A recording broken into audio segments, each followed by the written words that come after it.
Imagine a world where the asteroid never struck, where the skies above ancient forests were still ruled by feathered giants, and the ground trembled beneath the steps of creatures that would one day learn to build, to speak, to dream. What if, instead of mammals, dinosaurs had become the thinkers, the builders, the architects of civilization? Would cities rise from scaled hands? Would technology hum beneath reptilian eyes? And what would it mean for us? Welcome to an alternate Earth, a planet reimagined through science and imagination, where dinosaurs evolved like humans. Before there were humans, before mammals had even begun to dream of dominance, there was a world ruled by giants, a living planet of thunder and breath, where forests of ferns rose beneath skies filled with wings. The Cretaceous Earth, 66 million years ago, was not a world of monsters, but of brilliance. Every continent pulsed with life, titanosaurs the size of buildings moving through humid river valleys, raptors weaving through shadows, feathers glinting in filtered sunlight, pterosaurs soaring above coastlines, their wingspans wider than airplanes. And hidden within this vast web of life, something remarkable was stirring. In the cool forests of what is now North America lived a small, alert predator, Troodon formosus. Barely 2 meters long, standing on slender legs with eyes large and forward-facing, Troodon was no brute. It was a thinker. Its brain, relative to its body, was 6 times larger than that of other dinosaurs. Its eyes provided depth perception. Its grasping hands, flexible and clawed, could manipulate objects with precision. Some scientists believe Troodon's intelligence was on par with that of modern crows or small primates. In a world of instinct and muscle, it was something different, a creature that might have understood. But the clock of evolution is merciless. Across the Yucatan Peninsula, a rock hurtled through the void, 6 miles wide, traveling faster than a bullet. When it struck Earth, the energy released was beyond comprehension, more than 1 billion Hiroshima bombs. The skies turned to fire, forests ignited, oceans boiled, and in a matter of months, 75% of all life was gone. The reign of the dinosaurs, 160 million years of dominance, ended not with a slow decline, but with a single cosmic instant. Yet, imagine for a moment that it didn't. Imagine the asteroid missed by a fraction of a second. The forests remain, the skies never darken, and Troodon's descendants, spared from extinction, continue to think, to adapt, to evolve. In this alternate world, evolution does not stop at instinct. The spark of intelligence deepens. Neurons branch into new patterns. Hands learn to shape, to create, to dream. The age of dinosaurs does not end. It transforms. And in the branches of evolution that never were, a new kind of being begins to rise. Not mammal, not human, but a mind born of scales and feathers. A dinosaur capable of thought. The asteroid that ended their world also gave birth to ours. But what if that balance had shifted? What if the Earth chose a different heir? Intelligence. It's the rarest resource nature ever produced, and the most unpredictable. Not a muscle, not a bone, but a pattern, born from the endless dialogue between life and environment. Every creature that ever lived carries a trace of it. The instinct of the hunter, the memory of migration, the spark that tells a newborn where safety lies. But somewhere along the evolutionary line, that spark became something more, a flame that began to think. To understand how dinosaurs might have reached that point, we must first decode the blueprint of intelligence itself. Across the tree of life, intelligence has emerged many times, in forms as different as their worlds. Octopuses, the masters of the deep, solve puzzles and use tools with minds distributed across 8 arms. Dolphins communicate through complex clicks and whistles, forming names and memories. Crows bend wires into hooks. Chimpanzees plan hunts and share strategies. Different bodies, different brains, but one universal principle: necessity. Intelligence does not evolve for beauty or pride. It evolves for survival through flexibility. In stable worlds, instinct is enough, but in unstable ones, In forests that change, in climates that shift, in lives that demand choice, the mind becomes an evolutionary weapon. By the late Cretaceous, dinosaurs had already begun to cross this invisible threshold. Their world was dynamic, volcanic, humid, unpredictable. Entire ecosystems rose and fell with climate shifts. And in that flux, a few species began to favor learning over reflex. Troodon once again stands as a symbol of that potential. Its eyes processed more information than most animals of its time. Its brain was laced with enlarged optic lobes and a forebrain far beyond its peers. Fossilized nests reveal that it cared for its eggs, perhaps even guarded them. That act alone, parental care, is the seed of empathy, of social behavior, of teaching. It is within such relationships that true intelligence is born, not in isolation, but in interaction. When a creature begins to learn from its parents and its offspring learn from it in return, evolution stops being genetic alone. It becomes cultural. This is how the primates rose millions of years later, but the blueprint was universal. Given time, any species with these ingredients could ignite the same fire. Social complexity, the need to cooperate and communicate. Environmental challenge, the demand for innovation and adaptation. Manipulative ability, hands, claws, or tools that turn ideas into action. Extended childhood, time to learn, to imitate, to imagine. Dinosaurs had most of these already. They lived in herds, they nested, they cared. And in small feathered species like Troodon, the architecture of intelligence was already under construction. The next step, if given time, would have been reflection. The ability not just to respond, but to wonder. Had the asteroid never struck, the age of mammals might never have begun. Instead, the evolutionary stage would have belonged to those ancient reptiles whose brains were quietly rewriting the rules of survival. Within another few million years, neural expansion could have rivaled that of primates. Tool use could have emerged, communication could have become language, and instinct could have become thought. This is the blueprint that shaped us, but it was never truly ours. It belonged to life itself, to the universal logic of adaptation, and somewhere, deep in an alternate timeline, under the same sun, in the same forests, scaled hands are learning to hold the future. 66 million years, reimagined. The asteroid never struck. The skies remain blue, the forests green, and the lineage of Troodon, small, quick, thoughtful, continues to evolve beneath the endless cycles of sun and storm. Over millennia, the planet reshapes itself. Mountains rise and erode, continents drift, new predators emerge, new prey adapt. And among them, the descendants of Troodon, evolution begins to experiment in extraordinary ways. At first, their changes are subtle. Eyes grow larger to see in the dim forest light. Brains expand, neuron by neuron, generation by generation.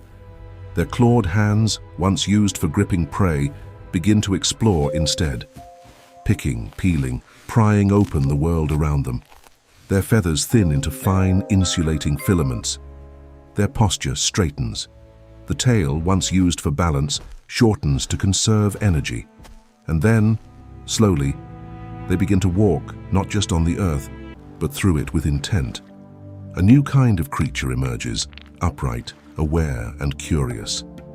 It is not mammalian, it does not sweat, or bear live young, or nurse, but it learns, it teaches, it remembers. In this alternate age, as climates shift and new ecosystems rise, these beings spread. Across river deltas and high plateaus, through forests of cycads and giant conifers, their intelligence blooms. They learn to communicate, not through words, but through a symphony of color, movement, and sound. Their skin carries chromatophores, cells that shift hue like a chameleon's. Each flicker, each pulse of light becomes meaning, emotion, warning, poetry. Their eyes see in ultraviolet.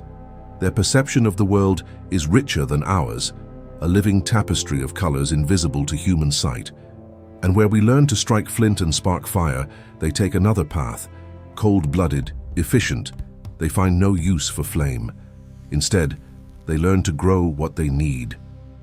They begin to shape the living world, not with metal but with biology. Plants are bred to serve purpose, vines that harden into shelter, roots that weave into bridges, fungi that glow softly in the night. Their technology is alive. Their machines are grown, not built. A world of symbiosis, not domination. A civilization woven into nature rather than standing apart from it. They become the Sapiensaurus, the thinking reptile. Their minds rival our own. Their societies are complex, their language is layered in sight and sound, but their values evolve from the lessons of cold blood, patience, precision, balance.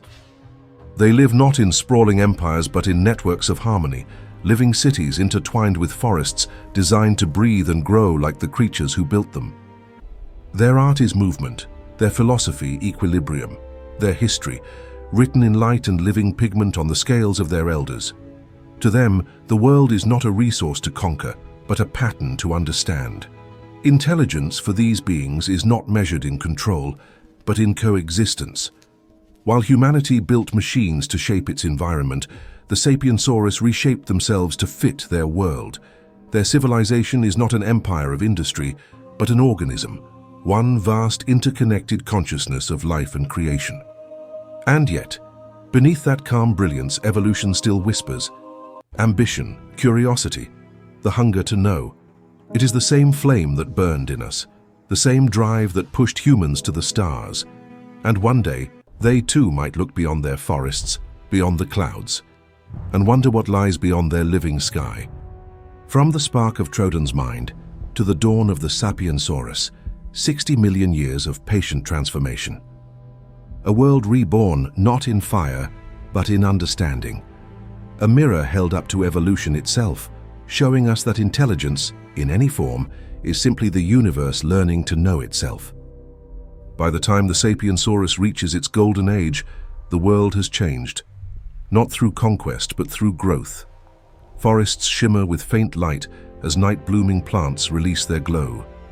Valleys hum softly with the sound of living cities, not built but cultivated. To human eyes it would seem like a dreamscape, structures made not of stone or metal, but of bone, resin, and living wood, shaped slowly, patiently, through centuries of care. This is not civilization as we know it. This is symbiosis. The Sapiensaurus never discovered fire.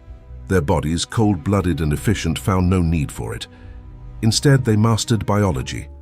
Their technology is a continuation of evolution itself, deliberate, creative, and alive. They weave plant fibers that conduct electrical impulses. They cultivate fungi that respond to touch and light, becoming the foundations of living architecture. Their pathways are not paved, but grown, corridors lined with photosynthetic vines that pulse faintly with energy from the sun. Energy is not mined, it is nurtured. Power comes from living systems, from light, from motion, from the silent collaboration of countless organisms designed for harmony. Their world breathes, and in every breath, life answers life. Their art is not carved or painted, it moves. Colors ripple across their skin in patterns of language and emotion. Each hue, each flicker, carries layers of meaning, history, poetry, mathematics, memory. A single dance of light upon scales can tell the story of an entire lineage. In their gatherings, thousands of Sapiensaurus stand beneath glowing trees, their bodies radiating waves of shifting color, voices blending with the resonant hum of the forests. It is art, it is science, it is communication in its purest form, a merging of minds through rhythm, color, and vibration. Their civilization has no written word, no alphabet, no need for tools of permanence, because their memories live within the collective. Knowledge is passed through song, through motion, through generations of shared experience. But perhaps the most striking difference lies not in their creations, but in their philosophy. To them, destruction is waste. Fire is taboo, a symbol of imbalance. They understand energy not as something to consume, but to circulate. In their world, excess is dangerous, stability is sacred. They do not seek dominion over nature, because they are nature. To harm their ecosystem is to harm themselves. Their leaders are not rulers but keepers of equilibrium, chosen not for power but for understanding. Their science is a branch of ecology, their medicine an art of balance, their architecture a living pulse of biology. Where humans learn to build faster, higher, brighter, the Sapiensaurus learn to listen deeper. And yet, they are not perfect. Curiosity is in their nature, as it is in all intelligence. Some experiment beyond the boundaries of equilibrium.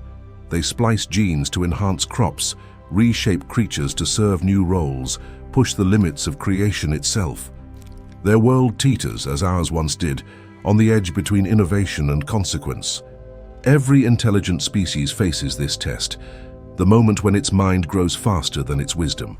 For the Sapiensaurus, that moment may come not with fire or war, but with biological overreach, the temptation to control the code of life itself. What happens when a civilization built on harmony discovers the power to rewrite nature's laws? The Society of Scales stands as both a mirror and a lesson, a reflection of what intelligence could become when guided not by conquest, but by connection. They are proof that evolution is not bound to one path, that wisdom can emerge not only from fire and metal, but from patience, empathy, and balance. They are the world's alternative answer to the question, what does it mean to be intelligent? And in their shimmering cities of living light, under skies untouched by smoke or steel, we glimpse a version of life that could have been, and perhaps, in some other timeline, still is. In this alternate Earth, there are no cities of steel, no smoke rising from chimneys, no satellites tracing the sky. The age of mammals never came. The asteroid that, in our history, erased the dinosaurs, missed. And with that single twist of fate, everything changed. Without the collapse of reptilian life, mammals never escaped the shadows. They remain what they once were, small, warm-blooded scavengers of the undergrowth. Furtive eyes watching from beneath roots and ferns. Quick lives, bright and brief, guided by instinct rather than reason. In this world, there are no humans, no hands to carve tools, no voices to name the stars.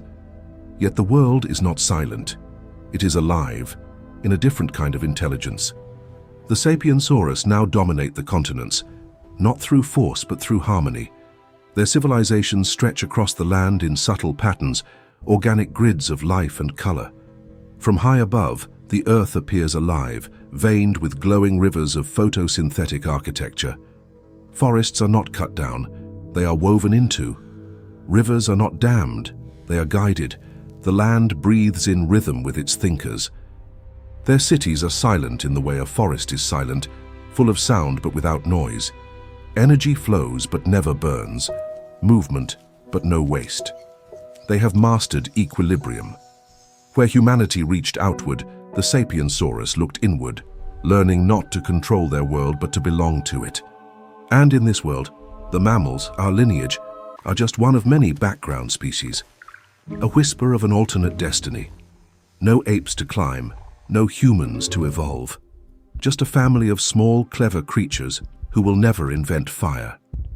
Occasionally, perhaps, a Sapiensaurus scholar studies them, observes their warm-blooded restlessness, their constant hunger for motion. To them, mammals are fascinating, creatures that burn through energy, desperate and fast, their lives flickering like sparks in the cool rhythm of a reptilian world. Perhaps they name them, as we once named Troodon, as a curiosity of evolution, a reminder that life could have chosen another way. They might even wonder, what would have become of these warm-blooded dreamers if history had bent the other direction? Would they too have learned to think, to build, to look to the heavens and ask why?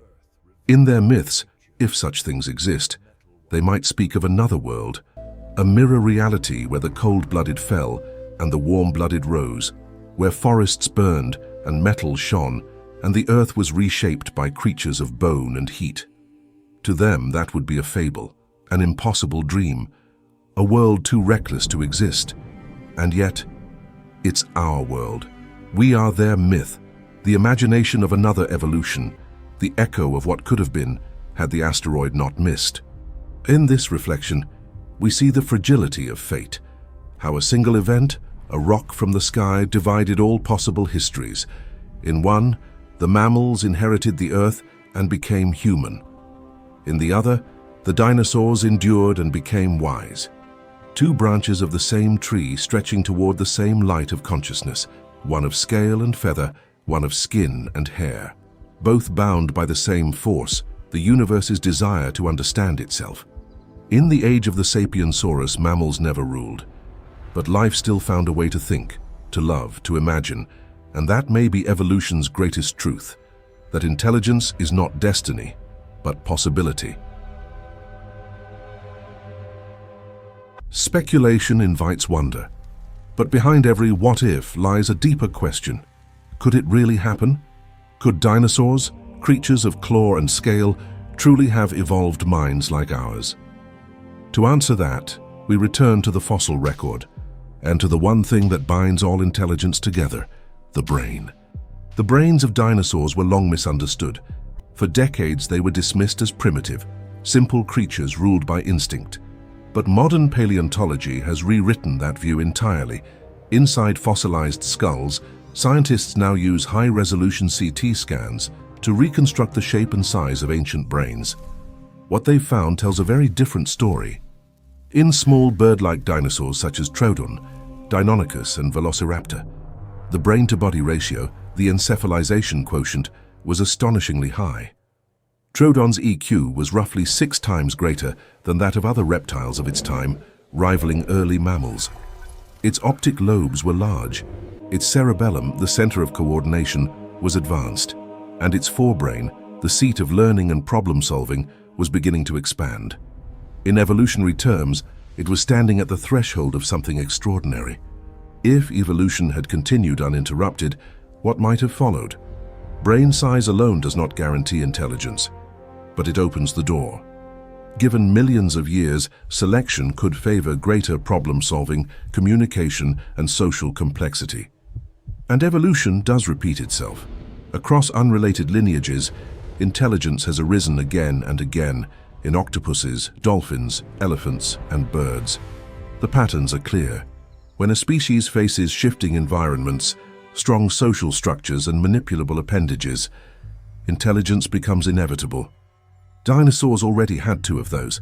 They were social, and they lived in a dynamic, changing world. The only remaining ingredient was time.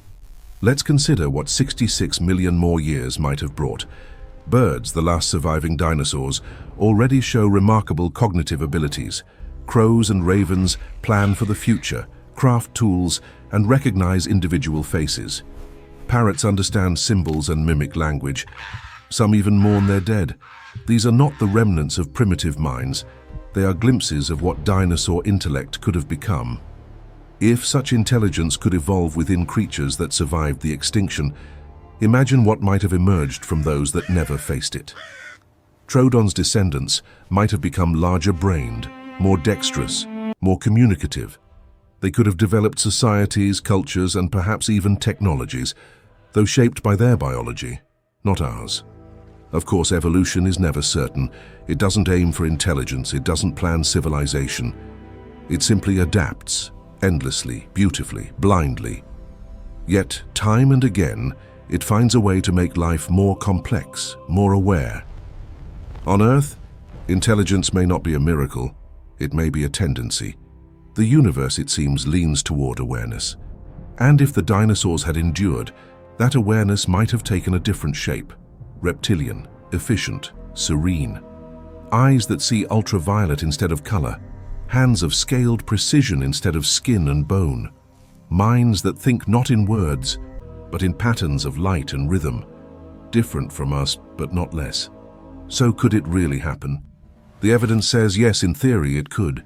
The ingredients were there, the spark, the structure, the potential. But evolution chose another path.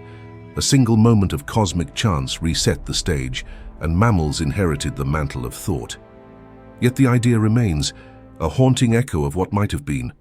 A world where the thinkers of Earth were not humans, but dinosaurs. Science does not end with answers.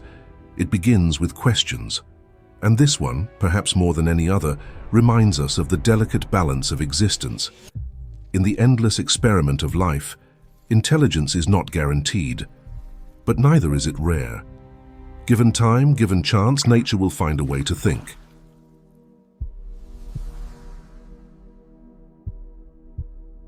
Every story of evolution is, in the end, a story about mirrors.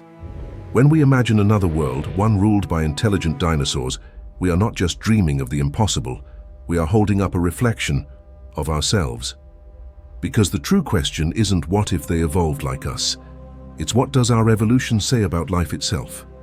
Both paths, mammal and reptile, begin from the same spark, a need to survive, a drive to understand, a moment when instinct becomes thought, and both lead to awareness, to beings capable of asking who they are and why they exist.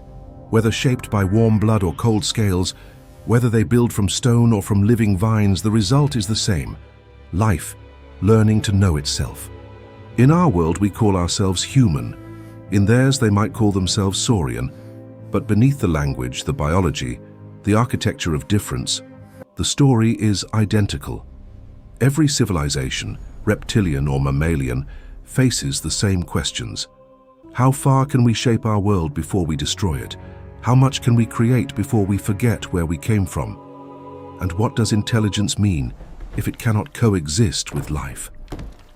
In imagining the Sapiensaurus, we imagine a species that learned balance, that grew wise not through conquest, but through continuity. They did not burn forests, they became them.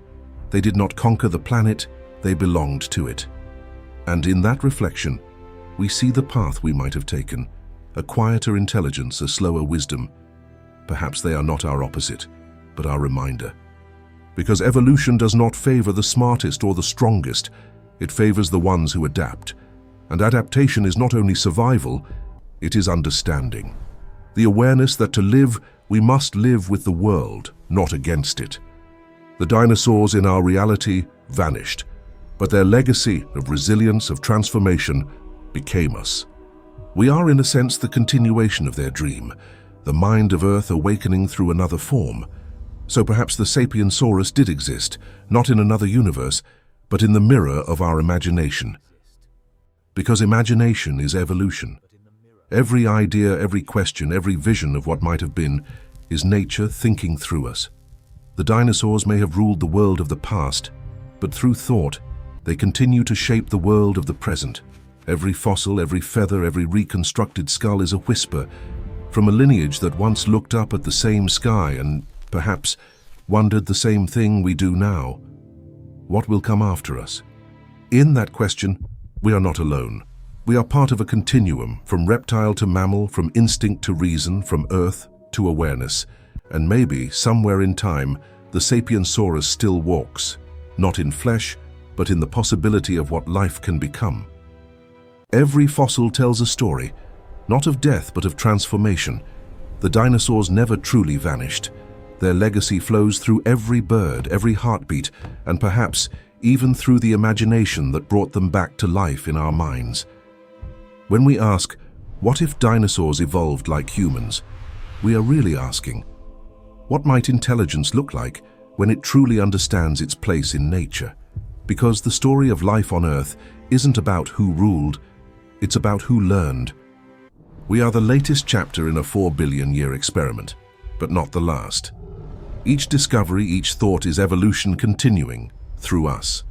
And if life has taught us anything, it's that imagination is not fantasy. It's nature's way of dreaming forward. Perhaps somewhere in another branch of possibility, the Sapiensaurus watches us too, marveling at the mammals who learned to think and to remember. This is not just the past. This is life, reimagined through AI. This is Lifonix.